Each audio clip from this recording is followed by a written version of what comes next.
Hello everyone. तो आज हम अपने क्लास 9th का जो हमारा इकोनॉमिक्स का जो चैप्टर सेकंड है प्राइस पजल, तो उसके समरी लेक्चर को डिस्कस करने जा रहे हैं।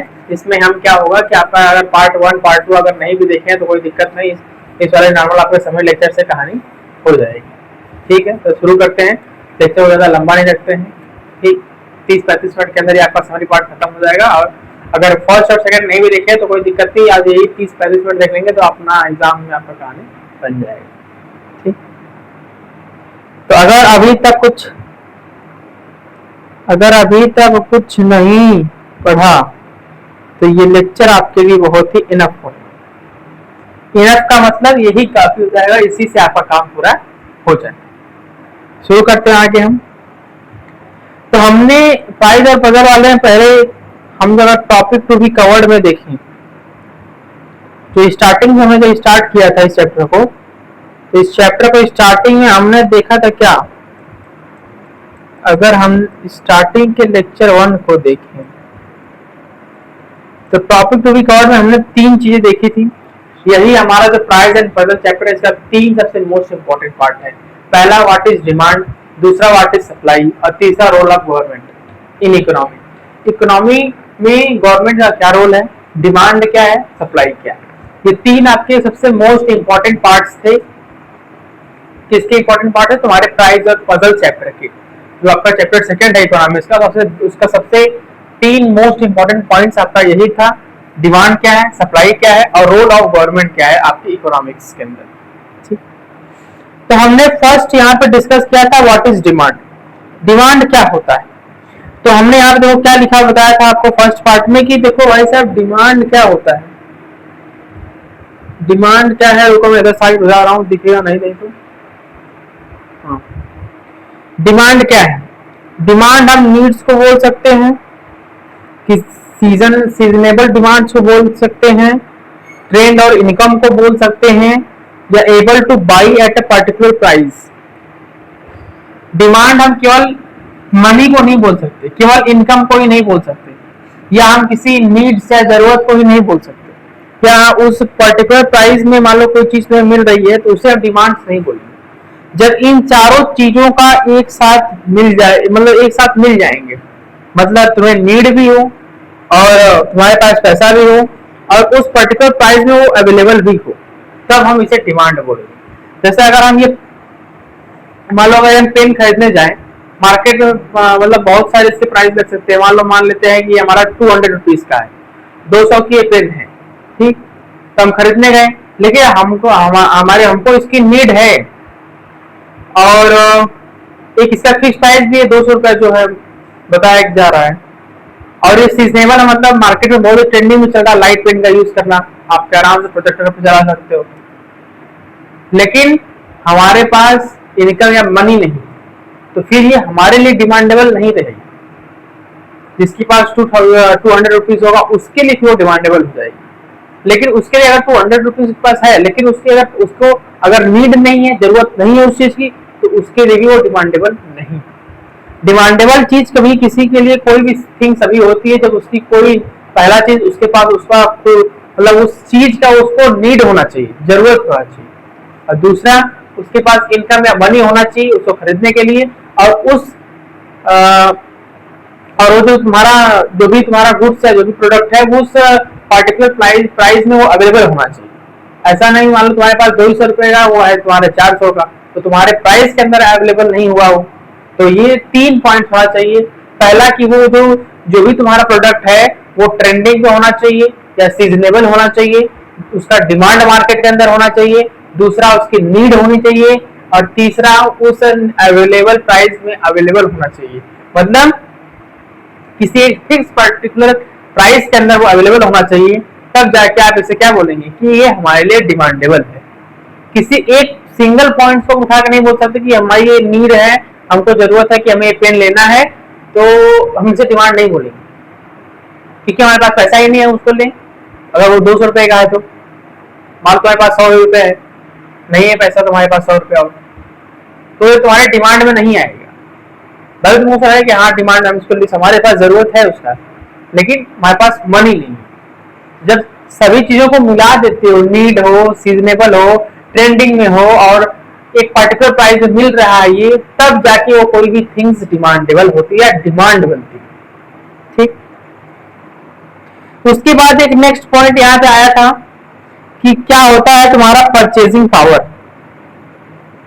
तो यहाँ पे मैंने लिखा है, तो अगर हम यहाँ बोले कि क्या क्या पहले डिमांड के डिमांड या बोले डिमांड ऑफ प्रोडक्ट में अगर फर्स्ट टॉपिक कोई क्वेश्चन आ गया व्हाट इज डिमांड या what is demand of product economics से, तो अगर आपको लिखना होगा तो आप पहले ये पॉइंट लिखेंगे, नंबर 1, 2, 3 और 4, ये डिक्टो ही छाप देना है कि डिमांड, कोई भी थिंग्स डिमांडेबल या डिमांड तब कहलाई जाएगी जब पहली चीज उसकी नीड हो, दूसरा उसका सीजन या डिमांड चल रहा हो या वो ट्रेंडिंग भी हो, और तीसरा यहाँ पे ट्रेंड और इनकम होना चाहिए, और फोर्थ है able two by eight a particular price, उसको खरीदने के लिए आपके पास उतनी क्षमता है, आपके पास मनी या रेवेन्यू या कैपिटल होना चाहिए, तब जाके आप उसको खरीद सकते हैं, तब वो आपके लिए डिमांड बनेगी।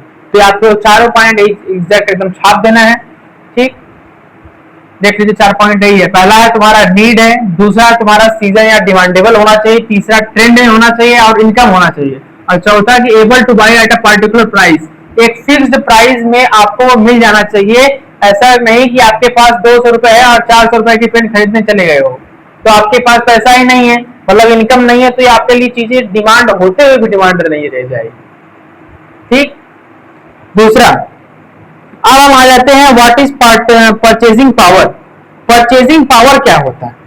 परचेजिंग पावर का मतलब क्या होता है? यहाँ पे मैंने क्या लिखा है, परचेजिंग पावर का मतलब यहाँ पे है power defined that what you can by, what, तो ये यू लिखा हुआ है, ठीक है, what you can by in a particular 1 unit of currency, या मनी बोल सकते हो, या इसे कैपिटल नहीं, कैपिटल तो दूसरे टर्म में बोला जाता है जब फैक्ट्री की सेटअप होता है तब। ठीक, तो इसे क्या बोलेंगे, 1 यूनिट करेंसी या money.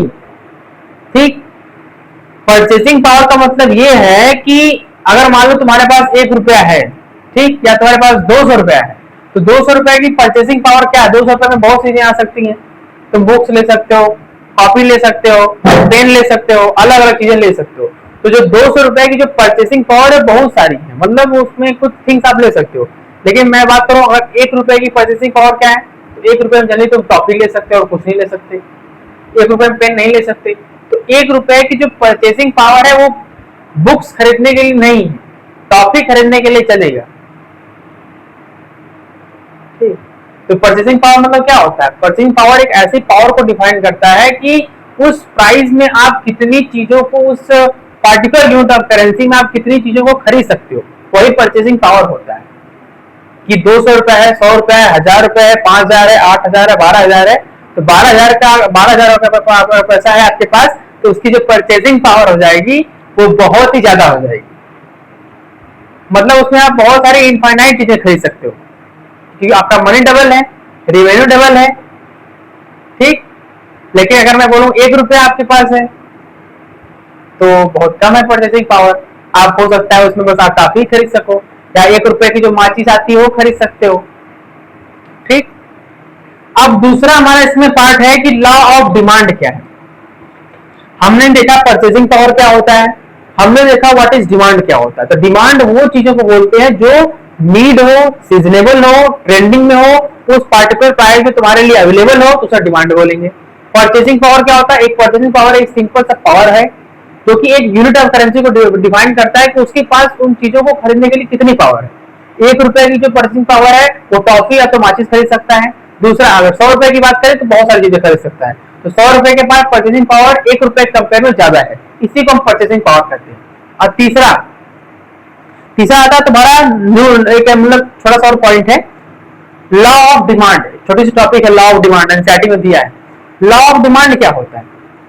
Law of demand quantity of product या demand, law of demand define करता है कि जो क्वांटिटी होती है प्रोडक्ट्स की वो इनवर्सली प्रोपोर्शनल प्राइस की होती है। लॉ ऑफ डिमांड के अंदर लॉ ऑफ सप्लाई की बात नहीं हो रही है, लॉ ऑफ डिमांड की बात हो रही है। तो लॉ ऑफ डिमांड में जो क्वांटिटी ऑफ प्रोडक्ट या हम डिमांड्स की बात करते हैं प्रोडक्ट्स, वो इनवर्सली प्रोपोर्शनल होता है प्राइस की। अगर तुम प्राइस बढ़ा दोगे तो उसकी डिमांड और उसका वैल्यू, उसका क्वांटिटी घट जाएगा। अगर तुम प्राइस को घटा दोगे तो उसका डिमांड, क्वालिटी और प्रोडक्ट का, गुड्स एंड सर्विसेज बढ़ जाएंगे। तो ये तुम्हारा लॉ ऑफ डिमांड बोलता है। लॉ ऑफ डिमांड क्या है? एक तरह का लॉ है जिसके जरिए हमें बताते हैं कि जो अगर हमने नहीं, उसके जरिए हम ये बताते हैं कि हमारा जो क्वांटिटी ऑफ प्रोडक्ट है या जो हमारा डिमांड है वो प्राइस के इनवर्सली प्रोपोर्शनल है। मतलब अगर तुम प्राइस को बढ़ाओगे तो तुम्हारा क्वांटिटी घटेगा, अगर तुम क्वांटिटी को बढ़ाओगे तो तुम्हारा प्राइस घट जाएगा। ठीक है, जैसे मार्केट में तुम चले गए, मान लो इस समय सीजन आपका मैंगो वाला, आम वाला चल रहा है, तुम आम लेने चले गए वहां पे और मान लो एकदम कम दाम लगा दिया, 20 रुपए पर केजी लगा दिया, तो तुमने प्राइस को घटा दिया। अब किसी और दुकान पे तुम गए 100 रुपए लगा रहा था, तुम दूसरे पे चले आए 20 में लगा दिया, तो तुम 20 रुपए के हिसाब से तुम्हारा प्राइस घट गया, तो तुम क्वांटिटी और डिमांड जो है उस मैंगो की तुम ज्यादा ले लो। तुम 5, 10, 15 ले सकते हो, 15 केजी ले सकते हो, 10 किलो ले सकते हो, 12 किलो ले सकते हो, क्योंकि उसने क्वांटिटी प्राइस घटा दिया। तो लॉ ऑफ डिमांड क्या होता है? लॉ ऑफ डिमांड में क्वांटिटी और डिमांड इनवर्सली प्रोपोर्शनल प्राइस को होता है, उसे हम बोलते हैं लॉ ऑफ डिमांड। तो लॉ ऑफ डिमांड में अगर कुछ लिखने के लिए आ जाएगा तो आपको बस एक छोटा सा ग्राफ बना देना है कि लॉ ऑफ डिमांड में ये डिफाइन करता है कि कैसे एक क्वांटिटी और demands of goods and product inversely proportional होता है प्राइस के। यहाँ पे क्या लिखा? If quantity get increases then the price of that goods get decreases. अगर हम क्वांटिटी बढ़ाते हैं तो उस प्रोडक्ट और गुड्स की जो तुम्हारी जो प्राइस है वो घट जाती है। कैसे बताइए? मैंने एग्जाम्पल बता दिया मैंगो वाला। ठीक, तो ऐसे आपको स्टेटमेंट बना के अपने लैंग्वेज में उसको लिखना है, एकदम टीकों में छाप देना। मैं जो बताया पॉइंट वो लिख सकते हो, ऊपर वाला डिमांड के बारे में। अब एक और टॉपिक आता है कि I sir individual demand of product क्या होता है? इंडिविजुअल डिमांड्स ऑफ प्रोडक्ट क्या है? इंडिविजुअल डिमांड ऑफ प्रोडक्ट का मतलब ये होता है कि एक सिंगल चीजों की अलग अलग डिमांड।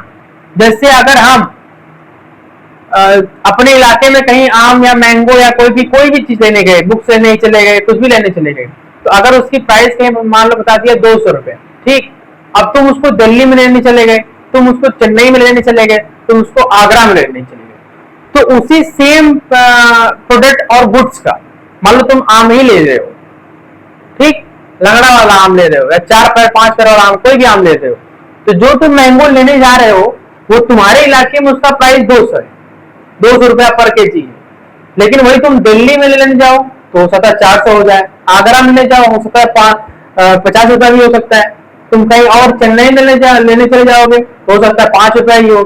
तो उस इंडिविजुअल प्रोडक्ट की अलग अलग डिमांड्स हैं, अलग अलग जगह की, अलग अलग जहां पे तुम कंपैरिजन करना चाहते हो कि अपने इलाका से चेन्नई, आगरा, दिल्ली, महाराष्ट्र, अलग अलग जहां भी तुम कंपेयर करना चाह रहे हो, तो उस इंडिविजुअल तुम्हारा जो गुड्स है, केवल जो मैंगो की मैंने बात किया है, उसका अलग अलग रेट है, अलग अलग जगह पे, उसी को बोलते हैं इंडिविजुअल प्रोडक्ट का डिमांड्स।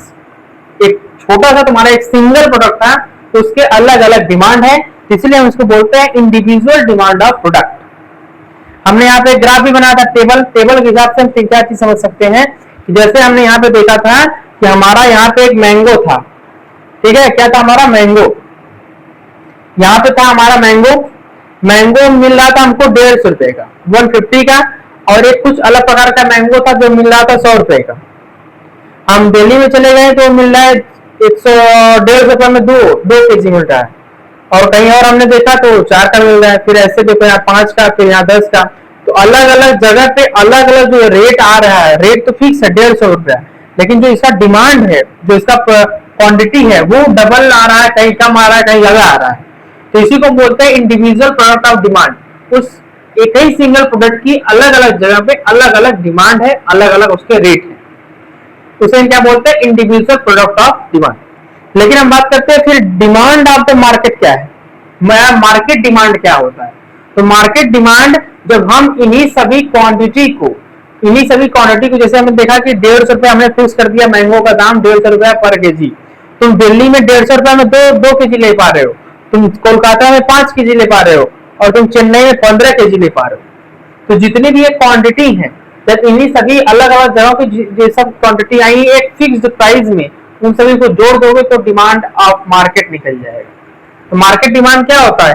इन सभी का सम। मैंने मार्केट डिमांड के डिफिनेशन लिखा है by individual product at different rates, से डिफरेंस नहीं है, मैंने समझाया है कि by individual product at different rates, वही सेम तुम्हारा एक ही प्रोडक्ट है लेकिन उसके अलग अलग रेट्स हैं, अलग अलग डिमांड्स हैं। जब उन सभी डिमांड से आप उसकी जो क्वांटिटी है उस सेम प्रोडक्ट की, इंडिविजुअल प्रोडक्ट की सेम रेट पे, जो मैंने बताया एग्जांपल 150 रुपया देके, अगर उन सभी के प्रोडक्ट की क्वांटिटी को, अलग अलग जगह की क्वांटिटी को जब जोड़ दोगे तो निकल जाएगा मार्केट डिमांड। जैसे यहाँ पे क्या था, वही 150 रुपया का जो मैंगो था तुम्हारा, यहाँ पे 2 kg है, यहाँ 5 kg है, यहाँ 15 kg, सबको जोड़ दो, 15 5 20 2 22, तो 22 जो आ रहा है तुम्हारा वो मार्केट डिमांड है, या डिमांड ऑफ मार्केट है। उसमें देखो कोई और मैंगो यहाँ पे 100 रुपए पर kg है, तुम दिल्ली में 4 किलो ले पा रहे हो, सबसे मतलब कम में दिल्ली में 4 किलो ले लिए, और कोलकाता के अंदर 10 मिल जा रहा है, चेन्नई के अंदर कम हो जा रहा है। तो जब ये सभी क्वांटिटी को तुम जोड़ दोगे, ये वाली 4 10 और 2 को, इन सबको जब तुम जोड़ दोगे तो जो तुम्हारा आएगा 16, वो क्या होगा, तुम्हारा मार्केट डिमांड हो जाएगा। क्या बोलेंगे उसको, डिमांड ऑफ द मार्केट या मार्केट डिमांड। ठीक, हमने एक ग्राफ देखा था, तुम्हारे एनसीईआरटी में ग्राफ दिया गया है, यहाँ पे कुछ प्राइस की, मैंगो की प्राइस दी गई है, यहाँ पे इसका दिया गया है, क्वांटिटी दिया गया है। तो हमने देखा कि यहाँ पे क्या हो रहा था कि demand of the curve, NCERT में दिया है कि कर्व जो तुम्हारा डाउन हो रहा है, डिक्रीज हो रहा है, मतलब तुम्हारी जो प्राइस है वो धीमे धीमे धीमे घट रही है और रेट तुम्हारी क्वांटिटी बढ़ती चली जा रही है। तो इससे हमको ये पता चलता है कि अगर हम प्राइस घटाते हैं तो हमारी क्वांटिटी बढ़ जाती है। इस ग्राफ से क्या प्रूफ होता है, इस ग्राफ से प्रूफ होता है law of demand. Law of demand तुम्हारा इस ग्राफ से प्रूफ हो जाता है। मतलब तुम्हें ये प्रूफ करने के लिए देंगे नहीं, लेकिन ध्यान रखो कि तुम्हारा जो लॉ ऑफ डिमांड है, लॉ ऑफ डिमांड, वो इस ग्राफ से प्रूफ हो गया कि तुम्हारा प्राइस वाई एक्सिस में धीमे धीमे घटते जा रहा है, लेकिन एक्स एक्सिस में तुम्हारा जो उसका क्वांटिटी है, जितने तुमको अमाउंट में मिल सकता है, 4 किलो 5 किलो 6 किलो, वो तुम्हारा बढ़ते चला जा रहा है। तो प्राइस घट रहा है लेकिन क्वांटिटी बढ़ रहा है, इसलिए हम बोलेंगे ये लॉ ऑफ डिमांड को फॉलो कर रहा है, क्योंकि लॉ ऑफ डिमांड यही एक्सप्लेन करता है कि प्राइस घटेगी तो क्वांटिटी बढ़ जाएगी, क्वांटिटी घटेगी तो प्राइस बढ़ जाएगी। अब मार्केट डिमांड मैंने बता दिया ऊपर तुमको कि मार्केट डिमांड क्या होता है, total sum of the amount और क्वांटिटी ऑफ मैंगो और goods demand by all potential buyer at different price is called market demand. Simple सा इसका मतलब ये कहना है कि मार्केट डिमांड हम उसे कहते हैं जब हम एक इंडिविजुअल प्राइस, एक इंडिविजुअल प्रोडक्ट की वेरिएशन, उसका मतलब उसकी क्वांटिटी का, उसका जो रेट है, प्राइस है, उसका अलग अलग जगह पे अलग अलग देखने को मिलता है। जब उन सभी प्राइस को नहीं जोड़ना है, प्राइस जोड़ोगे तो मार्केट डिमांड नहीं कहलाएगा। जब उनकी क्वांटिटी को जोड़ दोगे अलग अलग जगहों पे, जितना तुमने उस फिक्स प्राइस में लिया है, उसी को बोलते हैं मार्केट डिमांड। जो सम करके आएगा उसी को बोलेंगे मार्केट डिमांड। अब हमारा एक छोटा सा टॉपिक है आगे, रिलेटेड गुड्स। रिलेटेड गुड्स कौन से होते हैं, व्हाट इज रिलेटेड गुड्स? तो रिलेटेड गुड्स प्रोडक्ट प्राइस और availability of directly affected by the demand of others. Related goods हम उस टाइप से गुड्स को बोलते हैं जिसका अगर प्राइस बढ़ गया या घट गया तो उसकी वजह से दूसरा जो तुम्हारा उससे रिलेटेड प्रोडक्ट है उसका प्राइस घट भी सकता है और बढ़ भी सकता है। ऐसे गुड्स को हम रिलेटेड गुड्स बोलते हैं। रिलेटेड गुड्स कैसे गुड्स हैं? रिलेटेड गुड्स ऐसे गुड्स या प्रोडक्ट होते हैं जिसका प्राइस बढ़ने और घटने से, जिसकी क्वांटिटी, रिलेटेड गुड्स ऐसे गुड्स हैं जिसकी प्राइस, क्वांटिटी, डिमांड ये बढ़ने घटने की वजह से उसके रिलेटेड, उसके मतलब आसपास या उसके रिलेटेड जो गुड्स एंड प्रोडक्ट है उसका प्राइस घटने बढ़ने लगता है या उसकी डिमांड घट बढ़ सकती है, उसी को हम बोलते हैं रिलेटेड गुड्स। जैसे रिलेटेड गुड्स दो प्रकार के होते हैं, एक होता है सब्स्टिट्यूट गुड्स और एक होता है कॉम्प्लीमेंट्री गुड्स। सब्स्टिट्यूट गुड्स वो होता है, रिलेटेड गुड्स का पार्ट है जिसके अंदर एक गुड्स दूसरे को रिप्लेस कर देता है अपने इंक्रीज डिमांड, प्रोडक्ट या क्वांटिटी की वजह से। उसकी क्वांटिटी या डिमांड या प्राइस बढ़ जाने की वजह से वो दूसरे को अपने उस दूसरे को रिप्लेस कर देता है, मतलब दूसरे की जो उसके रिलेटेड जो तुम्हारा प्रोडक्ट और गुड्स होगा उसकी डिमांड बढ़ जाती है। जैसे सब्स्टिट्यूटेड गुड्स का सबसे बेस्ट एग्जांपल है टी और कॉफी। मान लो तुम चाय पीने गए मार्केट में, चाय बता दिया कि भाई साहब चाय अब तुम्हारा 4000 रुपया एक कप का होगा। अब तुम कहोगे 4000 का कप एक मिल रहा है, बहुत महंगा हो जाएगा। तो तुम क्या करोगे, टी की जो प्राइस है वो बढ़ गई, टी की प्राइस बढ़ गई तो तुम बोलेगा अच्छा बताओ टी इतना महंगा हो गया, चाय मिल रहा है 4,000 का, कॉफी कितना, कॉफी बोलेगा कॉफी तो 20 रुपए कप मिल जाएगा, तो तुम कॉफी को फेवर करने लगोगे, चाय नहीं पियोगे तब। तो टी की प्राइस, टी की क्वांटिटी या कुछ ऐसा कुछ बढ़ने की वजह से तुम्हारा कॉफी की तरफ माइंड घूम गया, तुम कॉफी पीना शुरू कर दिए, चाय पीना छोड़ दिए, कॉफी पे आ गए। क्यों? क्योंकि इसकी प्राइस बढ़ गई, तो इसका डिमांड बढ़ गया तुम्हारे कॉफी का। इसकी प्राइस घटने बढ़ने की वजह से कॉफी की डिमांड पे इफेक्ट पड़ रहा है, इसी को बोलते हैं सब्स्टिट्यूटेड गुड्स। और इसमें तुम्हारा सब्स्टिट्यूटेड गुड्स कौन सा होगा? टी हो जाएगी, क्योंकि टी की वजह से तुम्हारी कॉफी की डिमांड बढ़ी है, इसे क्या बोलेंगे? Substituted goods. टी तुम्हारा क्या कहलाएगा? सब्स्टिट्यूटेड गुड्स कहलाएगा, क्योंकि वो ऐसा गुड्स है जो जिसकी प्राइस या क्वांटिटी बढ़ने की वजह से तुम्हारे कॉफी की प्रोडक्ट पे या कॉफी की जो तुम्हारी प्राइस है, उसकी डिमांड है, उसके ऊपर इफेक्ट देखने को मिलता है, इसलिए हम बोलते हैं टी हमारा सब्स्टिट्यूटेड गुड्स हो जाएगा। इतना ही एग्जांपल। कॉम्प्लीमेंट्री गुड्स सिंपल सा ऐसे तरह के सामान को या गुड्स या प्रोडक्ट को बोलते हैं जिनका हम रोज यूज करते हैं, उसी को हम बोलते हैं कॉम्प्लीमेंट्री गुड्स। जैसे हम कोयले का यूज करते हैं, पेट्रोलियम का यूज करते हैं पेट्रोल डीजल केरोसिन निकालने के लिए, तुम हमेशा ये पेन पेंसिल्स, हमारे बुक्स, स्टेशनरी की जितने भी यूजेस हैं और फ्रूट हैं, फूड्स हैं, तो आज जितने भी सब यूजेस है ये तुम्हारे सब कॉम्प्लीमेंट्री गुड्स के अंदर आएंगे। वही लिखा गया, जो बोल रहा हूँ वही सब एग्जाम्पल यहाँ पे देखो लिखा गया। जैसे सब्स्टिट्यूटिव गुड्स में बताया कि ऐसे गुड्स या प्रोडक्ट जो रिप्लेस करते हो एक दूसरे को, मतलब ऐसा भी हो सकता है कि टी तुम्हें 20 रुपए में मिल जाए और तुम्हारी कॉफी तुम्हारा 4,000 में मिल रही, तो तुम कॉफी को छोड़ दोगे, टी पीने लगोगे, कॉफी नहीं पियोगे तो चाय पियोगे, क्योंकि कॉफी की प्राइस बढ़ने की वजह से तुम टी को फेवर कर रहे हो, तो कॉफी तुम्हारा सब्स्टिट्यूटेड गुड्स हो सकता है। सब्स्टिट्यूटेड गुड्स वो गुड्स होता है जो एक दूसरे को रिप्लेस करते रहते हैं।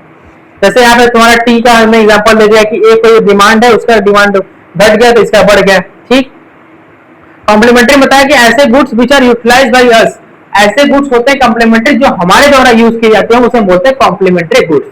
जैसे स्मार्टफोन है, एयरफोन है, कार है, पेट्रोल है, पेट्रोलियम है, स्टेशनरी के सामाने हैं, ईटीसी, उसे हम बोलते हैं कॉम्प्लीमेंट्री गुड्स।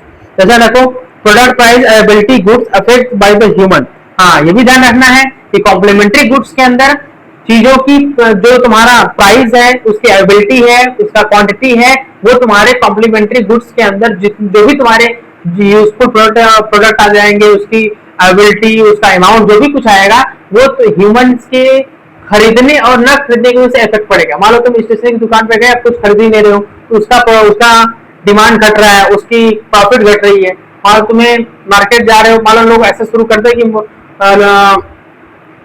क्या कहते हैं, लोग फ्रूट खरीदना न करें, तो क्या होगा, फ्रूट की डिमांड घट जाएगी, उनका प्रॉफिट घट जाएगा।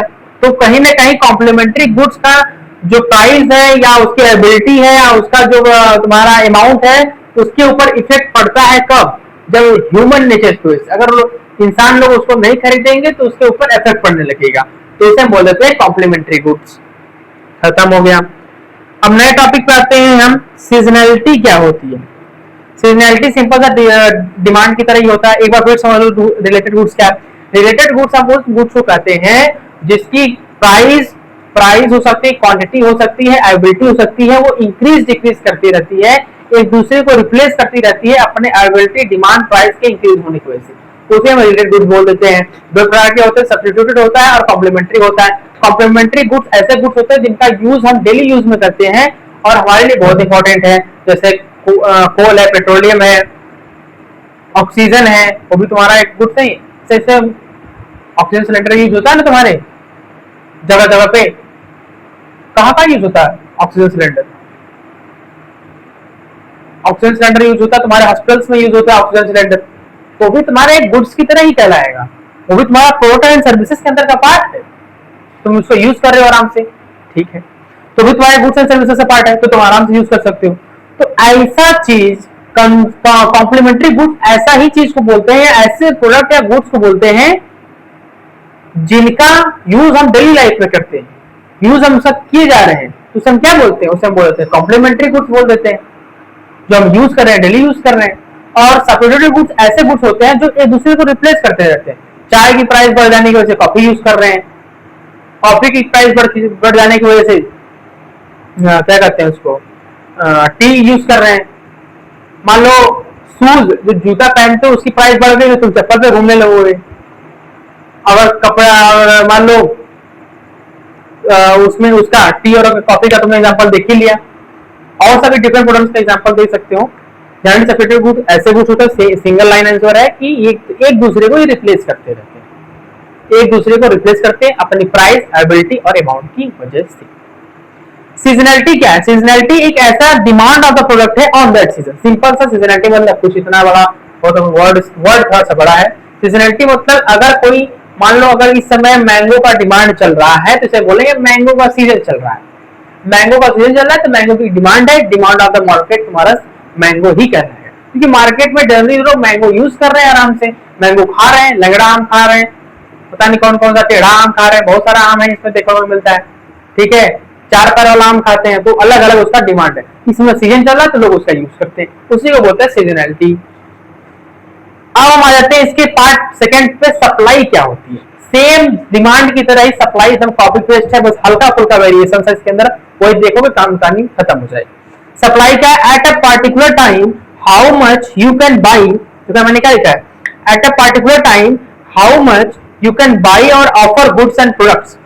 सप्लाई उसे बोलते हैं, सप्लाई उस एक पार्टिकुलर टाइम में या फिक्स समय में या फिक्स जगह पे तुम कितनी चीजों को अपने यहाँ मंगा सकते हो। गुड्स एंड प्रोडक्ट को तुम जो अपने यहाँ सप्लाई कराते हो एक पर्टिकुलर फिक्स टाइम और प्लेस पे, उसी को बोलते हैं सप्लाई। जैसे तुमने अपना एड्रेस दे दिया, बोल दिया कि हमारे घर पे तुम ऐसा करो कि 5 क्विंटल तुम मैंगो भेज दो, तो ये क्या है? सप्लाई है। तुमने गुड्स एंड सर्विसेज को अपने एक पार्टिकुलर प्लेस पे पर्टिकुलर टाइम में अपने घर पे मंगा लिया, इसे को हम सप्लाई बोल देते हैं। यही होता है सप्लाई। वो अलग अलग टाइप का सप्लाई हो सकता है। अब सप्लाई ऐसा वर्ड है जो तुम्हारे किसी चीज के आने और जाने की बारे में बात करता है एक पर्टिकुलर फिक्स टाइम और प्लेस पे। जैसे अगर तुम सप्लाई समझ गए ना, सप्लाई क्या? सप्लाई एक ऐसा वर्ड है जो डिफाइन करता है कि एक किसी चीज को तुम बाहर से मंगा रहे हो या सेल कर रहे हो एक पर्टिकुलर फिक्स प्लेस टाइम पे, ठीक। अगर तुम वही पानी मंगा रहे हो या पानी सेल कर रहे हो फिक्स टाइम और प्लेस पे, तो वाटर सप्लाई। तुम अगर अपने खेतों को पानी देने जा रहे हो एक पर्टिकुलर फिक्स टाइम और प्लेस पे, तो इरिगेशन सप्लाई। अगर तुम कहीं किसी गरीब लोगों में खाना बांटने जा रहे हो तो फूड सप्लाई। अगर तुम फ्रूट बांटने जा रहे हो तो फूड सप्लाई हो जाएगा। तो सप्लाई ऐसा वर्ड है जो जनरली किसी चीजों का बाई और सेल करने के लिए डिफाइन होता है at a particular place at a particular time, उसी को बोलते हैं सप्लाई। सप्लाई का केस थोड़ा सा उल्टा होता है डिमांड से। डिमांड में क्या था कि प्राइस बढ़ने की वजह से तुम्हारा सप्लाई डिमांड बढ़ जाता था, प्राइस बढ़ाने की वजह से डिमांड बढ़ जाता था, लेकिन सप्लाई अलग खेल गया। सप्लाई बोला ऐसा नहीं होगा मेरे साथ, अगर तुम प्राइस बढ़ाओगे तो मेरा गुड्स का अमाउंट बढ़ेगा, और अगर प्राइस तुम घटाओगे तो मेरे गुड्स का अमाउंट घटेगा। इसे ये लॉ ऑफ सप्लाई की तरह डिनोट कर सकते हो, मतलब डायरेक्टली प्रोपोर्शनल। तुम प्राइस बढ़ाओ गुड्स बढ़ेगा, गुड्स घटाओ प्राइस घट जाएगा, समझे? तो ये हमारा दूसरा जो ये वाला पार्ट है तुम्हारा, इससे ऐसे रिलेट कर सकते हो कि अगर हमने सप्लाई बढ़ाया तो हमारे प्राइस बढ़ेगी तो हमारा प्रॉफिट बढ़ेगा, सप्लाई घटाया प्रॉफिट घटी और तुम्हारा डिमांड घट गया, एबिलिटी घट गई उसकी। ये लॉ ऑफ सप्लाई कहलाता है, ठीक है।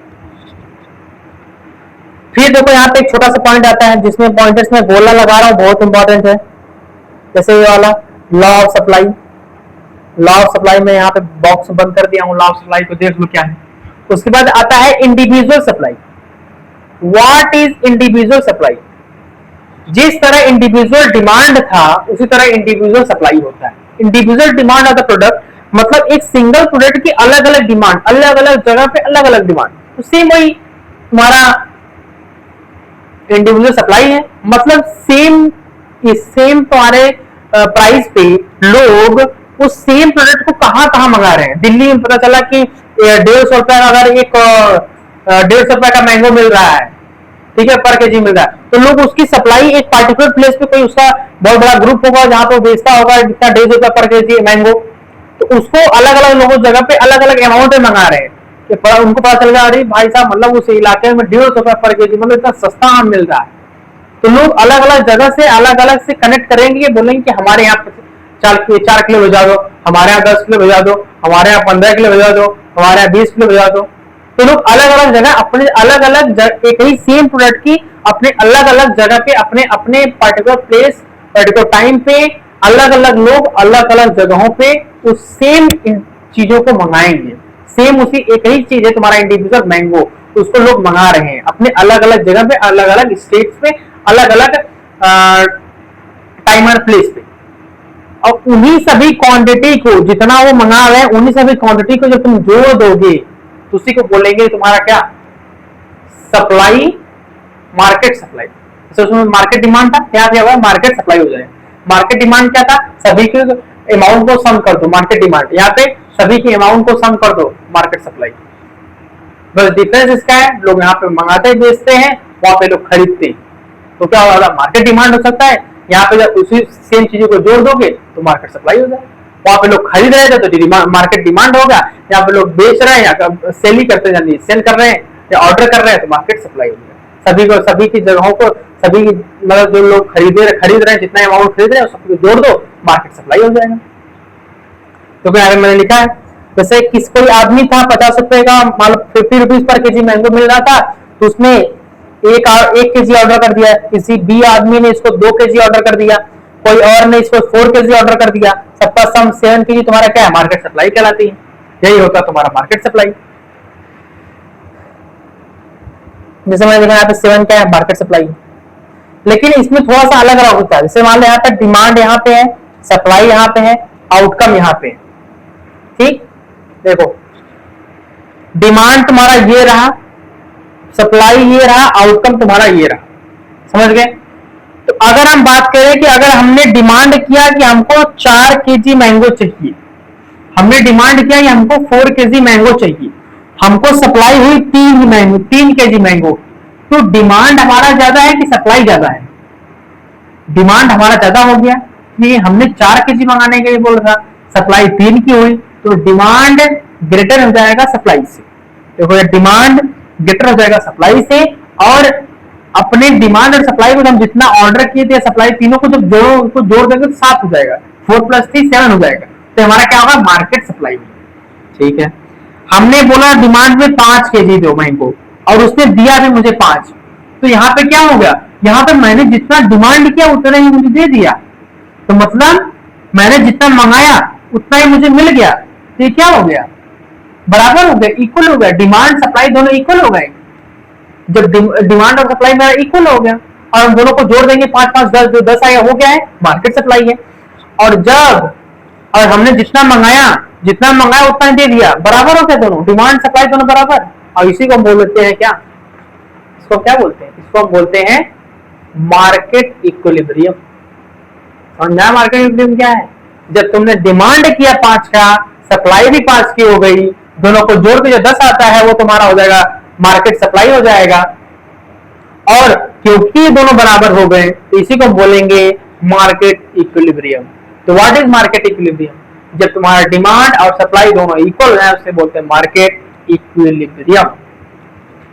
तो वही क्या मैंने लिखा है, supply equal to demand of the product, इसी को बोल देते हैं, देखो मैं यहाँ मार्केट इक्विलिब्रियम इसको सही से देता हूं, इसी को हम बोल देते हैं तुम्हारा क्या, मार्केट इक्विलिब्रियम। ये जो ऊपर मैंने यम लिखा है वो इक्विलिब्रियम है, ठीक है, इसे हम क्या बोल देते हैं, मार्केट इक्विलिब्रियम।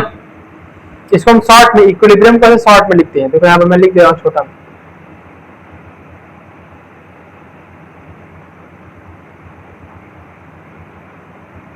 ये इक्विलिब्रियम इज शॉर्ट फॉर्म। ठीक, तो थैंक यू वाली साइड आ गई, इसका मतलब ये नहीं कि अभी चैप्टर तुम्हारा वाइंड अप हो गया, अब इसको कट करते हैं। अब ये फिनिश हुआ, पार्ट 2 पे आ जाओ। पार्ट 2 आ गया भाई साहब हमारा, अभी तक कुछ नहीं पढ़ा तो लेक्चर इनफ है।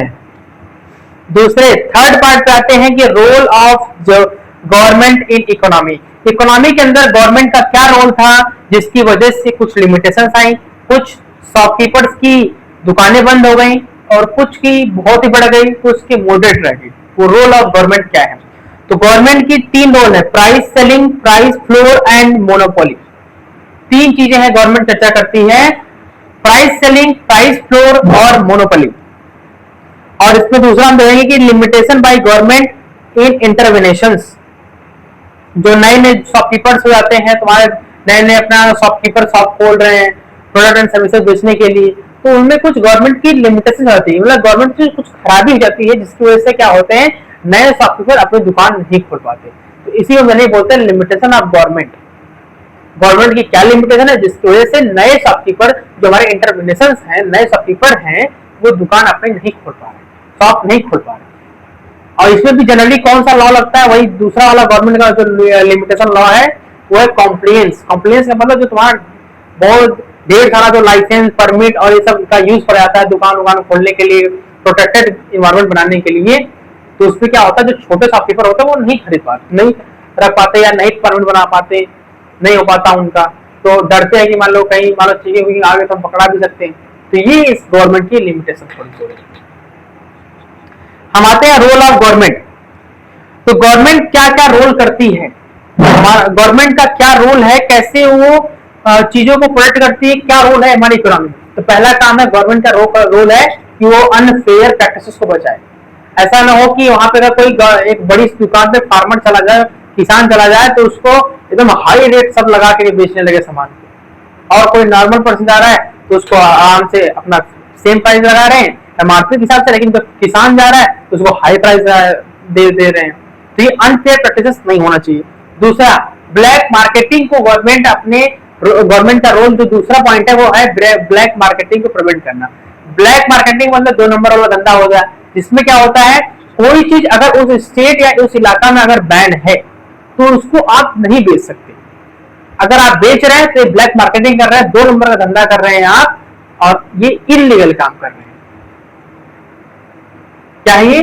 इलीगल काम, ब्लैक मार्केटिंग है। तो गवर्नमेंट इसको भी क्या करती है, प्रिवेंट करती है। और थर्ड क्या है, free fair goods and service provider, ये भी होना चाहिए। ऐसा नहीं कि किसी मार्केट शॉपकीपर ने या दुकान वाले ने सप्लाई बना दी, भाई साहब 50 दे देना, जो भी उसने गुड प्रोडक्ट लिया, और वहां से आया कितना 45 दिया, पैसा उसने 50 का दिया, आया 45 का। तो क्या ये फ्री फेयर हुआ? फ्री फेयर का हिंदी मतलब समझो, फ्री फेयर का मतलब एकदम उसमें सच्चाई होना चाहिए, ट्रूथ होना चाहिए, वो एकदम फ्री फेयर होना चाहिए। इसे बोलते हैं ना फ्री फेयर इलेक्शन। इलेक्शन क्या होना चाहिए, इलेक्शन में कोई चीटिंग नहीं होनी चाहिए। तो वही इसमें भी है, कोई चीटिंग नकल ये सब नहीं होना चाहिए, कि मतलब कोई ऐसा चोरी नहीं होना चाहिए। इसी को हम बोलते हैं फ्री फेयर। फ्री फेयर नहीं होना चाहिए, फ्री फेयर होना चाहिए। तो गवर्नमेंट का तीसरा रोल है कि फ्री फेयर प्रैक्टिसेस कराएं। Fourth, beneficial wages to labour, और इसी को हमने लॉ इसी को हम एक गवर्नमेंट का लॉ बोलते हैं प्राइस फ्लोर। प्राइस फ्लोर एक गवर्नमेंट का ऐसा लॉ या इम्प्लीमेंटेशन है जिसकी वजह से हर एक शॉपकीपर को अगर कोई फार्मर या कोई भी ट्राइबल पीपल या कोई भी अगर अपनी कोई सामान बेचने के लिए ला रहा है, चाहे वो गेहूं चावल जो भी उसके पास मतलब एक्स्ट्रा है वो बेचने के लिए ला रहा है शॉपकीपर के पास, तो हमेशा जो दुकानदार होगा वो प्राइस उसकी हमेशा मार्केट इक्विलिब्रियम से ऊपर ही लगाएगा। अगर मार्केट इक्विलिब्रियम गेहूं का 22 रुपीस पर केजी है, तो तुम्हारा जो अगर फार्मर वहां पे जाएगा अपना गेहूं लेके बेचने के लिए, तो 22 या 23, 24 लगाएंगे, लेकिन 19 नहीं लगा सकते, क्योंकि ये लॉ किसका है, प्राइस फ्लोर एक लॉ करके है जो कि गवर्नमेंट इंप्लीमेंट करती है। क्यों करती है इंप्लीमेंट? इसलिए करती है ताकि तुम्हारे जो ट्राइबल पीपल्स हैं, लेबर्स हैं, फार्मर्स हैं, इनका फायदा हो, प्रॉफिट इनको मिले। अब कोई नॉर्मल पर्सन जा रहा है कुछ लेने के लिए, कुछ बेचने के लिए, तुम उसको 22 रुपए लगा रहे हो। अब किसान जा रहा है, फार्मर जा रहा है, तो तुम 18 लगा दे रहे हो, घाटा दे रहे हो प्राइस उसका प्रॉफिट घट जाएगा। जब बल्कि फार्मर का हार्ड वर्किंग बहुत ज्यादा है, तो इसके होने लायक प्राइस फ्लोर। ठीक, तो लिमिटेशन समझ गए। सेम मैंने जो यहाँ पे लिखा है लिमिटेशन के लिए पॉइंट अगर मान लो क्वेश्चन आ जाता है लगा देना। पॉइंट फर्स्ट ये लिखना, पॉइंट सेकंड ये लिखना, फिर ये थर्ड लगना, फोर्थ ये लिखना, और पांचवा ये लिख देना। सेम यही कॉपी पेस्ट करना, एकदम डिक्टो, तुम्हें एकदम अच्छा वाला नंबर मिल जाएगा। एग्जाम मास्टर अगर सन की नहीं हुआ तो तुम्हें नंबर एकदम तगड़ा होते, अगर सन की होगा मतलब होगा भी तभी तुम्हें नंबर दे जाए, क्योंकि तुम्हारे पॉइंट्स एकदम वैलिडेटेड हैं, एनसीईआरटी बेस्ड है। प्राइस सेलिंग क्या होता है, आते हैं पहले चर्चा कर लेते हैं प्राइस सेलिंग, क्योंकि तुम्हारे इंपॉर्टेंट टर्म है, जनरली इसी सबसे क्वेश्चन पूछेंगे। प्राइस सेलिंग क्या है, प्राइस फ्लोर क्या है बताओ, लिमिटेशन ऑफ द गवर्नमेंट्स क्या है बताओ। 3 लिमिटेशन बताए गए हैं, प्राइस का डिस्कशन करना और कंप्लेंट्स कर देना, और तुम्हारा एक जो तुम्हारे इंटरप्रेन्योरशिप होते हैं उनकी इंटरप्रेन्योरशिप, उनकी इच्छाएं को डिस्टर्ब कर देना लिमिटेशन लगा के। ये 3 तुम्हारे लिमिटेशन है गवर्नमेंट की। प्राइस सेलिंग क्या होता है? तो impose by the government to control price every goods and services. हर एक गुड्स और सर्विसेज की प्राइस को कंट्रोल करने के लिए गवर्नमेंट एक लॉ लगाती है प्राइस सेलिंग। मतलब बोलती है कि अगर बिस्किट का दाम 50 रुपए ही एमआरपी रहेगी, मैक्सिमम रिटेल प्राइस, तो 50 ही देना है। अगर कोई दुकानदार इसको हाई रेट में बेचता है, 50 में 100 लेता है, तो उसके अगेंस्ट में आप एक्शन ले सकते हो। उसके अगेंस्ट में कुछ ऐसा इंफॉर्मेशन आप इम्प्लीमेंट कर सकते हो। कोई गवर्नमेंट वाला साइट होगा तो आप जाके अपना जो इशू बता सकते हो कि हमारे यहाँ यही प्रॉब्लम हो रही है, कि हमारा ये प्राइस जो सेलिंग का आपने लॉ लगाया है, कि गवर्नमेंट इम्प्लीमेंटेशन आपने किया है कि कोई भी दुकानदार जो होगा वो सभी गुड्स एंड सर्विसेज को एक फिक्स प्राइस रेट में बेचेगा, जिसे बोलते हैं एमआरपी, मतलब maximum retail price. Maximum retail price में ही उसको बेचेगा, उसको इंक्रीज डिक्रीज नहीं करेगा। फिक्स जो है उसको लो, हाँ ले जाओ, ठीक, उसी में आप बेचोगे उसको आप इंक्रीज डिक्रीज क्या कर रहे हो? तो इस लॉ के अकॉर्डिंग आप उसके अगेंस्ट में भी आ सकते हो, कोई दिक्कत नहीं, जाओ जा सकते हो, आराम जाओ, कि कैसे हो तुम एक्स्ट्रा ले सकते हो। तो एमआरपी फिक्स है। जो हमारी प्राइस सेलिंग है जो गवर्नमेंट के द्वारा बनाई जा रही है कि हाँ हर दुकानदार को यही फिक्स एमआरपी में बेचना है, तो आप एक्स्ट्रा कैसे ले रहे हो? ठीक, तो ये तुम्हारा प्राइस सेलिंग है। डिट्टो यही पॉइंट छाप देना, कोई दिक्कत नहीं आएगी इसमें। एग्जांपल बोल देना एमआरपी, जो मैक्सिमम रिटेलिंग प्राइस फिक्स होता है हर एक प्रोडक्ट पे। उसके बाद आता है प्राइस फ्लोर। मैंने बता दिया प्राइस फ्लोर क्या क्या है, पॉइंटर जो मैंने पॉइंटर लगा दिए, इसको 1 2 पॉइंट लिखोगे, प्राइस फ्लोर तुम्हारा खत्म। 2 पॉइंट लिखो, मैं इसको हिंदी में समझा रहा हूँ, वही तो अपने स्टेटमेंट में लिखोगे तो आंसर तुम्हारा करेक्ट हो जाएगा। अगर मेरी जो मैंने लिखा है अगर ये याद हो रहा था, इसी बात कर लेना। Impose by the government to prevent the unfair relation of wages provided to the labour by their owner. जो उनके मालिक हैं, मतलब कहीं मान लो लेबर जो अगर कहीं काम करने जा रहा है दिहाड़ी पे, तो उसका जो फिक्स रेट होता है वो 500 रुपए होता है, 600 800 भी हो सकता है। जो भी फिक्स रेट होगा उसके अकॉर्डिंग हो जाएगा। लेकिन ऐसा क्या होगा, उसका जो मालिक है उसको 600 रुपए दे रहा है, 200 रुपए घटा दिया, काट लिया 200 रुपए, मिनिमाइज कर दिया। तो इन सबको देखते हुए मान लो फार्मर ही चला गया तुम्हारे, मैंने पहले बताया था कि फार्मर ही मान लो चला गया, या ट्राइबल पीपल जो आस पड़ोस जो बहुत ही गरीब होते हैं, जो उनका कोई बातें नहीं सुनता है, वो ऐसे मतलब कोई सुनता ही नहीं उनकी। तो अगर वो कहीं चले जाए कुछ खरीदने के लिए, तो क्या बोलेगा दुकानदार, बोलेगा नहीं नहीं, अगर मैं मतलब उसको पता रहेगा कि अगर मार्केट इक्विलिब्रियम प्राइस 22 है, तो जानबूझ के बोलेगा नहीं तुम 18 में जाओ, इतने मैं नहीं दे पाऊंगा। तो उनको सप्रेस कर देता है उन ट्राइबल पीपल्स को, फार्मर्स को, या जो अदर बैकवर्ड वाले हैं, तो सप्रेस कर देता है अपना वो स्टेटस देख के उस हिसाब से। तो इसलिए गवर्नमेंट ने बोला कि इस पर एक प्राइस फ्लोर, एक लॉ लगना चाहिए, एक इम्प्लीमेंटेशन रूल लगना चाहिए गवर्नमेंट के द्वारा। क्या है ये? इसके जरिए क्या होता है कि कोई भी इंडिविजुअल अगर कुछ भी बाय और सेल करने जा रहा है, या कहीं भी वो काम करने जा रहा है, तो उसको प्रॉपर वेजेस मिलना चाहिए, जो उसका फिक्स्ड बेसिस है उसको मिलना चाहिए। या अगर शॉपकीपर के लिए लगाओगे, जो मार्केट इक्विलिब्रियम प्राइस है, हमेशा आप उसी के ऊपर या उसी के इक्वल ही लगाओगे। 22 है तो 22 ही लगाओ, या आप बढ़ा जाते 23 लगा दो, बहुत मैक्सिमम करोगे। 23 कर दो किसी एक प्रोडक्ट का, जो अगर मान लो मार्केट इक्विलिब्रियम मैंने अज्यूम कर लिया 22 है, तो 22 भी लगा सकते हो, 23 भी लगा सकते हो, लेकिन 19 18 नहीं लगा सकते, क्योंकि अब वो आपके प्राइस फ्लोर लॉ के अकॉर्डिंग उसके अगेंस्ट हो जाएगा। ठीक, तो ये पहला पॉइंट हो जाएगा। दूसरा, किसके लिए बेनिफिशियल है? देखो यहाँ मैंने छोटा में लिख देता हूँ, सॉरी लिखा नहीं पा रहा बेनिफिशियल, इसको थोड़ा सही करता हूँ।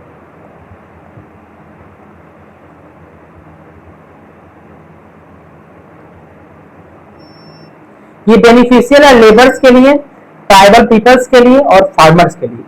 कौन सा लॉ? तुम्हारा प्राइस फ्लोर का लॉ बेनिफिशियल है फार्मर, ट्राइबल पीपल और लेबर्स के लिए, क्योंकि इनकी बातें जनरली लोग ऐसे इग्नोर कर देते हैं या नहीं सुनते, इसके लिए गवर्नमेंट ने इसको लॉ लेकर आया। ठीक, क्योंकि इन सभी लोगों के साथ थ्रीट हुआ था। थ्रीट में क्या होता है, इनको मिनिमम वेजेस लोगों दे देते थे, मतलब बोलते थे कि अरे 8 से हुआ, चलो तुम 6 से ले जाओ, कोई दिक्कत नहीं, जाओ जाओ जाओ, ऐसे बोलते थे। तो मिनिमम वेजेस मिल जाते थे, इनको ऐसे प्रॉब्लम इनको होने लगता था। तो इन सभी चीजों को देखते हुए गवर्नमेंट ने बोला प्राइस फ्लोर का लॉ इम्प्लीमेंट करते हैं, जिसके द्वारा किसी भी लेबर, ट्राइबल पीपल्स और फार्मर को प्रॉब्लम नहीं हो। मोनोपोली क्या होता है? मोनोपोली के ऐसा वर्ड है जो डिफाइन करता है एक सिंगल पर्सन की डोमिनेंट को। मतलब अगर ये मार्केट मोनोपोली है, मोनोपोली एक वर्ड ही होता है, बताता है कि एक सिंगल पर्सन का, एक सिंगल आदमी का किसी के ऊपर, किसी जगह के ऊपर या कहीं भी डोमिनेट हो रहा है तो उसे बोलेंगे मोनोपोली। कोई आदमी डोमिनेट कर रहा है तो ह्यूमन मोनोपोली हो जाएगा। मान लो कोई मार्केट वाला आदमी कर रहा है तो मार्केट, अगर कोई ऐसा आदमी है जो मार्केट के ऊपर डोमिनेट कर रहा है तो मार्केट मोनोपोली हो जाएगा। जैसे हमारे स्कूल में तुम्हारा जो मैनेजर होता है स्कूल का, वो पूरे स्कूल को कंट्रोल करता है। सभी स्कूल के टीचर्स हो जाएंगे, तुम्हारे वर्कर्स हो जाएंगे, जितने भी मेंबर्स होंगे सबको कंट्रोल करेगा। तो तुम्हारा यहाँ पे क्या होगा? मैनेजर मोनोपोली हो जाएगा। मोनोपोली का ऐसा ही वर्ड होता है। मोनोपोली अपने आप में जो वर्ड है वो बताता है कि एक ऐसा सिंगल पर्सन जो पूरी कम्युनिटी या पूरे ग्रुप या जहां भी है उसको कंट्रोल कर रहा है, एक सिंगल पर्सन, उसे बोलेंगे मोनोपोली। अब अलग अलग ह्यूमन कोई कंट्रोल कर रहा है तो ह्यूमन मोनोपोली, कोई पॉलिटिकल पार्टी कंट्रोल करे तो पॉलिटिकल पार्टी मोनोपोली, प्रिंसिपल कर रहा है तो प्रिंसिपल मोनोपोली, मोनोपोली होगी। अब लास्ट पे आते हैं limitation of government in economy. मैंने बताया कि पहला है प्राइस डिस्टॉर्शन, दूसरा है तुम्हारा कॉम्प्लियंस और तीसरा है तुम्हारा क्या है? Discourage innovations at entrepreneurship. जो पहला तुम्हारा पहले डिस्कस करते हैं कि प्राइस डिस्टॉर्शन क्या होता है। प्राइस डिस्टॉर्शन का मतलब ये है कि अगर गवर्नमेंट ने प्राइस एकदम चीजों की एकदम घटा दे रही है, एकदम चीजें घटा दे रही है, तो क्या होगा उससे लिमिटेशन में, अगर लिमिटेशन ऑफ गवर्नमेंट की देखें खराबी क्या है या डिसएडवांटेज बोल सकते हो कि प्राइस डिस्टॉर्शन मतलब कि अगर गवर्नमेंट एकदम प्राइस घटा देगी तो जो लोगों को फायदा हो रहा था वो फायदा नहीं होगा। उससे क्या होगा? लोगों को बेनिफिट नहीं होगा, तो उसका डिमांड घटेगा, उसकी वैल्यू बढ़ जाएगी। जैसे मान लो कोई अगर सप्लाई करवा रहा है किसी भी प्रोडक्ट का, अगर वो 50 रुपीज का है तो सप्लाई करवा रहा है, लेकिन गवर्नमेंट सप्लाई करवा रहा है, सप्लाई कराने के बाद जब लोगों को वो बेच रहा है तो 50 रुपए की जगह नहीं वो 55 रुपए में बेच रहा है। तो हर एक इंडिविजुअल को उसको 5 रुपए का फायदा हो रहा है, प्रॉफिट हो रहा था। लेकिन अब क्या क्या गवर्नमेंट ने उसकी प्राइस को घटा के एकदम 25 रुपए कर दिए, 50 से 25। अब पहले ही जब गवर्नमेंट उसका प्राइस को घटा देगी तो उसमें क्या ही मतलब वो अपना लगाएगा। अब लोग कहेंगे यार पहले इतना 50 आपको 25 हो गया, अब इसमें भी आप कैसे ज्यादा ले रहे हो। तो इसको बोलते हैं प्राइस डिस्टॉर्शन, मतलब प्राइस की वैल्यू घटाने की वजह से सप्लाई घट जाती है, डिमांड घट जाता है, अवेलेबिलिटी घट जाती है। तो ये तुम्हारा किसका पार्ट होगा? Price distortion. दूसरा आता है कॉम्प्लियंस। कॉम्प्लियंस का मतलब बहुत ज्यादा rules and regulations, permit, license, इन सब का भी बहुत सारा सिस्टम हो जाता है कि इन सब का रहना बहुत जरूरी है, तभी आप अपनी जो तुम्हारा वो है तुम्हारा जो शॉप है तभी चल पाएगा। एक परमिट होना चाहिए, गवर्नमेंटल लाइसेंस होना चाहिए आपके पास कि हाँ आप सभी सामानों को सही से बेच रहे हो, कोई मिलावट नहीं है इसमें। तो ये भी तुम्हारा एक तरह से लिमिटेशन वर्क करता है जो छोटे शॉपकीपर हो जाते हैं, जो अपनी छोटी छोटी दुकान खोल रहे हैं अभी, लेकिन उनके पास परमिट है ही नहीं, वो ऐसे चला रहे हैं, फिलहाल में परमिट नहीं है उनके पास, तो उनके पास भी चैलेंजेस फेस करते हैं। दूसरा पॉइंट कॉम्प्लियंस की वजह से। और तीसरा क्या है? इसी कॉम्प्लियंस की वजह से क्या होता है? लोग डिस्करेज हो जाते हैं इनोवेशंस में। जो तुम्हारे एंटरप्रेन्योर से जो बिजनेसमैन होते हैं वो अगर इनोवेशन करना चाहते हैं, नई चीजें खोलना चाहते हैं, तो उनको थोड़ा सा रिस्क लेना पड़ जाता है कि मान लो अगर कभी चेकिंग हुआ तो फंस सकते हैं। तो दुकान खोलने से पहले उनको बहुत सारे सिस्टम, लाइसेंस, परमिट, बहुत सारे डॉक्यूमेंट लेने पड़ते हैं, तब जाके वो अपना शॉप खोल सकते हैं। तो ये तीन तुम्हारे जो थे लिमिटेशन थे गवर्नमेंट्स के, जो जनरली थोड़ा सा डिसएडवांटेज बोल सकते हो कि एडवांटेज भी है इसमें, क्योंकि होना भी चाहिए परमिट। अगर परमिट नहीं रहेगा तो लोग कुछ भी बेच सकते हैं, उसमें मिलावट ही बेचते हैं, लोग मरने लगेंगे। तो इस तरह से होना चाहिए, लिमिटेशन भी थोड़ा बहुत होना चाहिए, कोई दिक्कत नहीं। लेकिन जो एनसीईआरटी दिया है लिमिटेशन, अगर तुमसे क्वेश्चन पूछेगा what are the limitation of the government in economic, पहला बताओगे प्राइस डिस्टॉर्शन, दूसरा बताओगे compliance of rules and regulation, और तीसरा बताओगे डिस्करेज इनोवेशन ऑफ एंटरप्रेन्योरशिप। क्या क्या बताओगे? पहला बताओगे प्राइस डिस्टॉर्शन, दूसरा बताओगे compliance and rules and regulations, और तीसरा बताओगे डिस्करेज ऑफ, बोल सकते हो कि discourage of innovations of entrepreneurship. जितने भी तुम्हारे नए बिजनेसमैन है, अगर कुछ नई चीजें, इनोवेशंस का मतलब क्या होता है? नई चीजें खोलना, नया चीजें बनाना। तो जितने भी तुम्हारे बिजनेसमैन है, अगर कुछ वो नई चीजें बना रहे हैं तो उनको एक तो अगर डिस्करेज या अंदर से साहस नहीं आता कि वो बना सके, क्योंकि ये बहुत से रूल्स रेगुलेशन है, कॉम्प्लियंस है। कॉम्प्लियंस का मतलब होता है लाइसेंस, रूल्स, परमिट होना चाहिए आपके पास चलाने के लिए अपना बिजनेस। तो उसको लेने के चक्कर में लोग बहुत ज्यादा वो हो जाते हैं यार ये हमारे पास तो है नहीं, कैसे चलाएंगे। और पहला तुम्हारा होता है प्राइस डिस्ट्रीब्यूशन, मतलब प्राइस घटने की वजह से तुम्हारा डिमांड, प्रॉफिट, सप्लाई सब कुछ घट जाती है। तो फाइनली तुम्हारा यहाँ पे जाके एंड ऑफ क्लास 9 इकोनॉमिक्स, ये तुम्हारा मैंने छोटा सा लिख दिया था, ठीक है चलेगा। तो ये दोनों पार्ट मैंने दोनों अब तक कंप्लीट करा दिए। आते हैं थैंक यू वाले साइड पे, कहानी खत्म हो गया। अगर आपने पहला और दूसरा लेक्चर नहीं भी देखा तो इस लेक्चर से आपका कहानी हो जाएगा, क्योंकि समरी पार्ट था। ठीक, वैसे देख लो कितना समय हो गया, 50 मिनट हो गया, 1 आवर के लगभग। तो इसको भी देख लो, अगर पहला और दूसरा पार्ट नहीं देखे हो तो इसको भी देखोगे चलेगा।